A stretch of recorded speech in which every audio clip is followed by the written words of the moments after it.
Assalamualaikum warahmatullahi wabarakatuh. Di siang hari ini kita akan berbicara tentang sebuah dilema yang dihadapi banyak pahlawan pendidikan kita, yaitu guru honorer.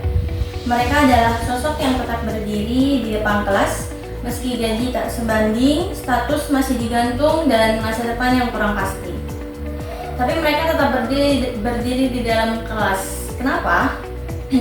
Hari ini saya berbicara langsung dengan Pak Fawaid, seorang guru honorer yang telah mengabdi sekitar 4 tahun lebih di sekolah dasar. Sosok sederhana yang punya hati besar dalam mendidik anak-anak bangsa. Langsung saja kita sapa Pak Fawaid. Terima kasih sudah hadir bersama kami. Saya langsung ingin tahu, Pak, apa sebenarnya yang membuat Bapak masih bertahan menjadi guru honorer sampai saat ini?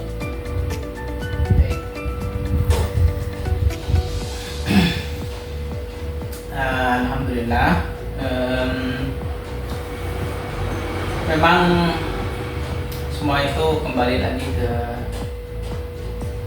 pribadi masing-masing ya. Kalau saya memang ada itu niatnya ya untuk menjaga ilmu tetap ingat ilmu-ilmu yang sudah dulu dipelajari tetap kita kuasai. Kemudian hal yang terpenting setelah itu kita harus bisa mengamalkannya. Kenapa saya tetap berdiri di sekolah? Ya itu salah satu alasannya agar memang ilmu tersebut bisa berguna. Karena menurut keyakinan agama kita memang kalau ilmu itu enggak bermanfaat itu jadi bumerang sendiri bagi kita. Wah, menarik sekali, Pak. Tapi tentu saja kita nggak bisa berikan kenyataan bahwa gaji guru honorer seringkali kurang layak.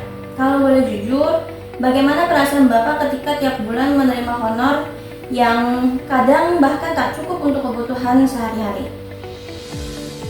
Baik, untuk mungkin kalau soal honor ya meskipun ya mungkin secara keumuman itu mungkin belum cukup, jadi ya harus kembali lagi ke pribadi masing-masing karena emang untuk honor guru honorer ya sebenarnya belum cukup, apalagi yang sudah berkeluarga. Ya kembali lagi ke guru masing-masing, itu selain ngajar di sekolah ya harus punya usaha lainnya sehingga tidak hanya tidak hanya berpatokan pada honor yang ada di sekolah.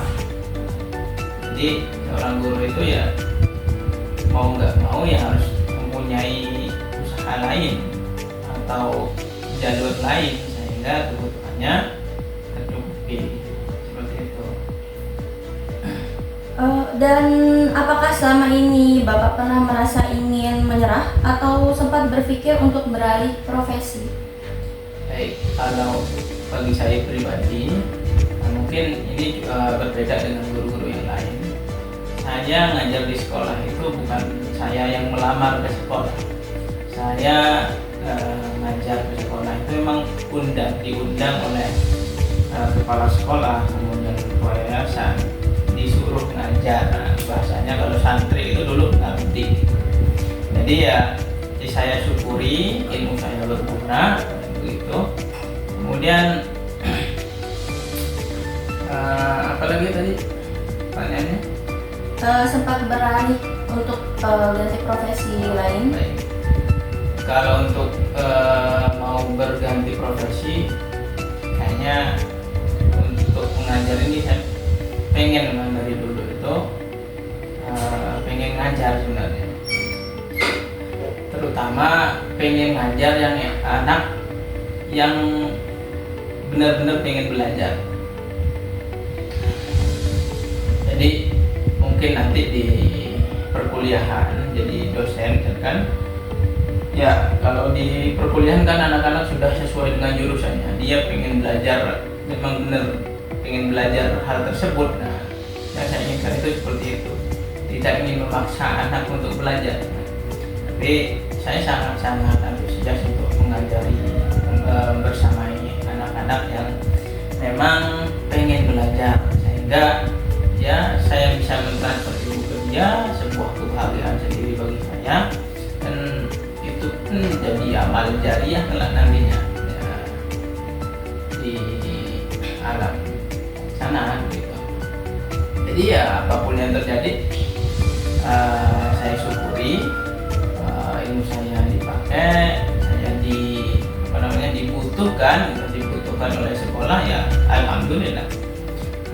Dan secara nggak langsung saya juga dapat ya rewardnya lah kalau honor itu ya. Dan saya nggak cuman berpatokan di honor sekolah kalau saya pribadi, karena jalur lain juga ada gitu ya.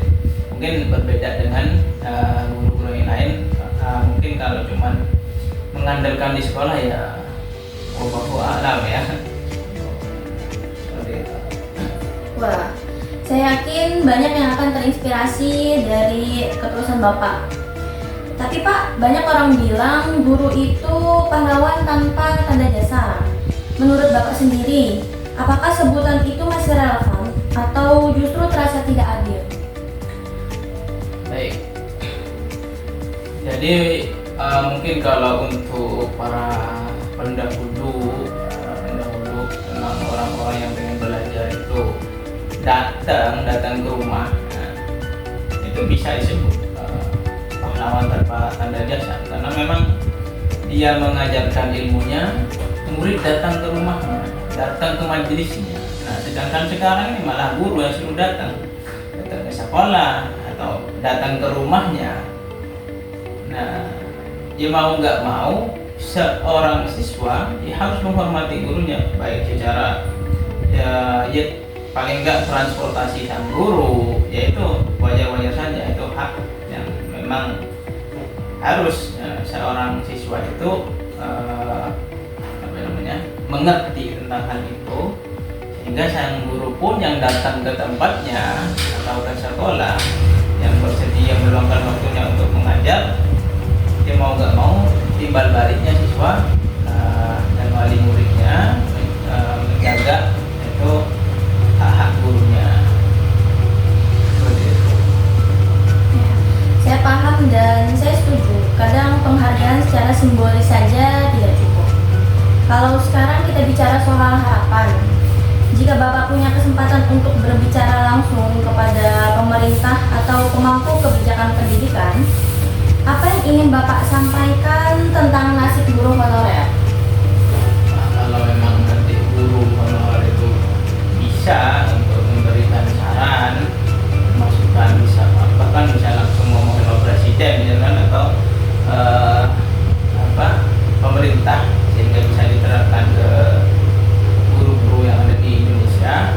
Ya syukur-syukur kalau nanti misalkan guru honorer ini bisa ya haknya bisa diberikan, akan mendapat bantuan dari pemerintah, sehingga sang guru ini memang berfokus di bidang pengajaran dan dia udah cukup mengajar di situ, dan haknya honornya dicukupkan, sehingga sang guru udah tidak kerepotan lagi untuk mencari usaha lain, sehingga pengajarannya terfokuskan, kemudian ilmunya tersampaikan dengan baik dan tidak terkontaminasi dengan misalkan saja ada guru yang memang berkebutuhan kurang, ya kebutuhannya kurang dengan honor yang ada, sehingga dia masih harus pulang ngajar, harus kerja lagi dan sebagainya. Nah itu kan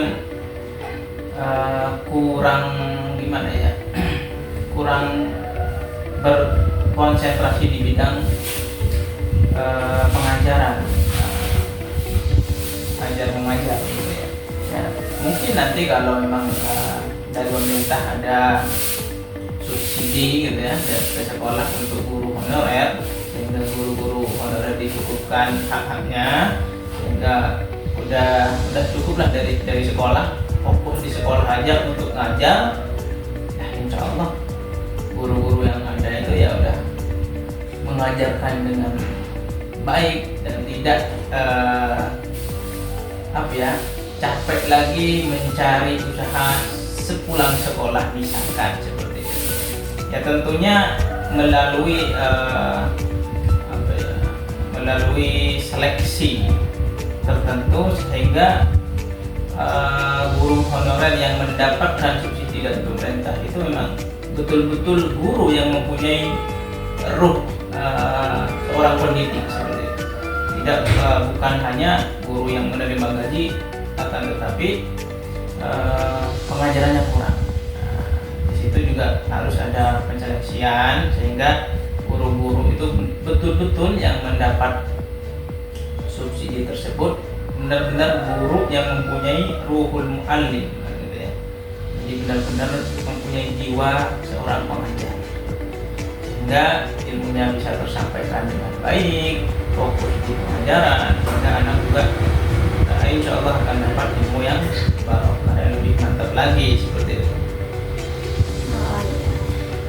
Kalau dari lingkungan sekolah sendiri nih Pak, apakah selama ini Bapak merasa didukung oleh kepala sekolah, rekan-rekan guru, dan pihak yayasan? Baik, kalau pengalaman saya, alhamdulillah selama saya mengajar ya, saya dapat dukungan dari ketua yayasan dengan misalkan ada diberikan tunjangan jabatan, kemudian kreativitas di sekolah itu dapat penghargaan, misalkan dapat insentif. Jadi ya yang guru honorer pun ya bisa senang juga dengan hal yang seperti itu. Jadi alhamdulillah tetap saya syukuri apa yang sudah ada, karena memang sekolah juga ya kebutuhannya memang mampunya segitu, seorang guru juga paham hal itu.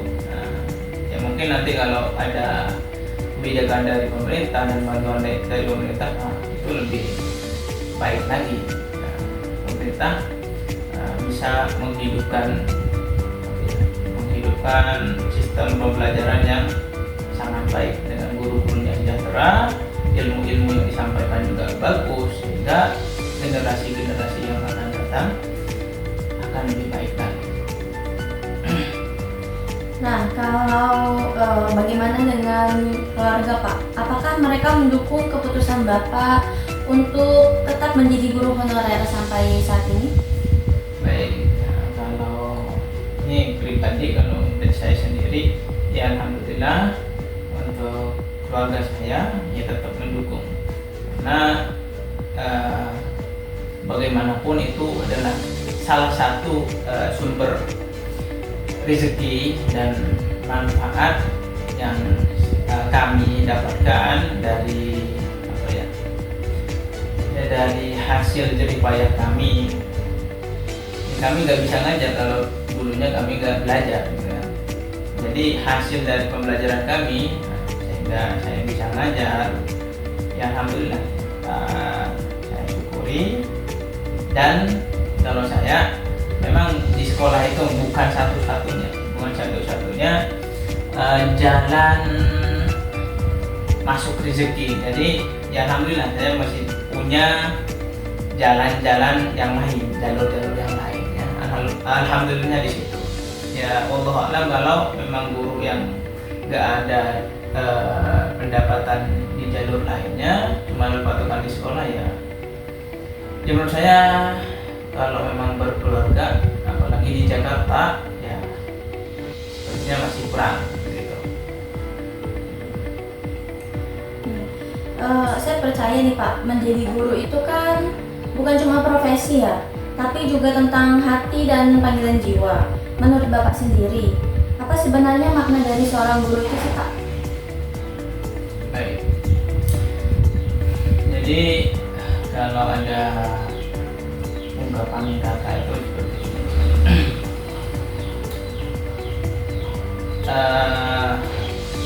At-tariqah ahammu minal maddah.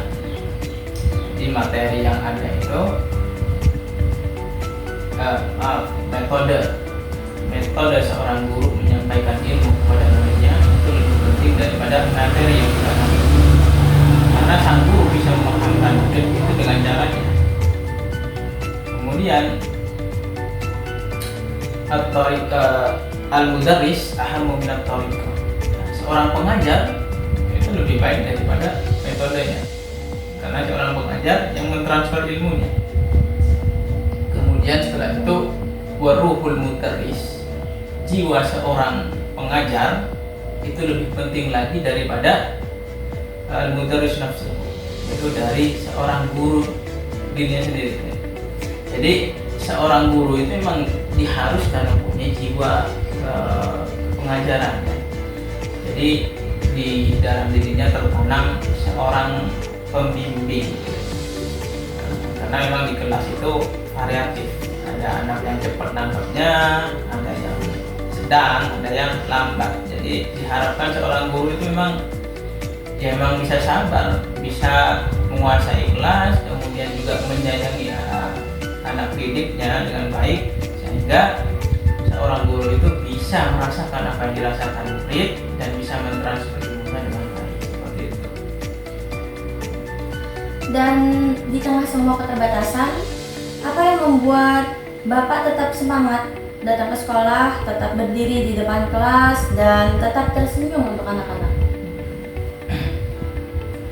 Ya, kembali lagi ya, ini kembali ke dasar keilmuan agama kita.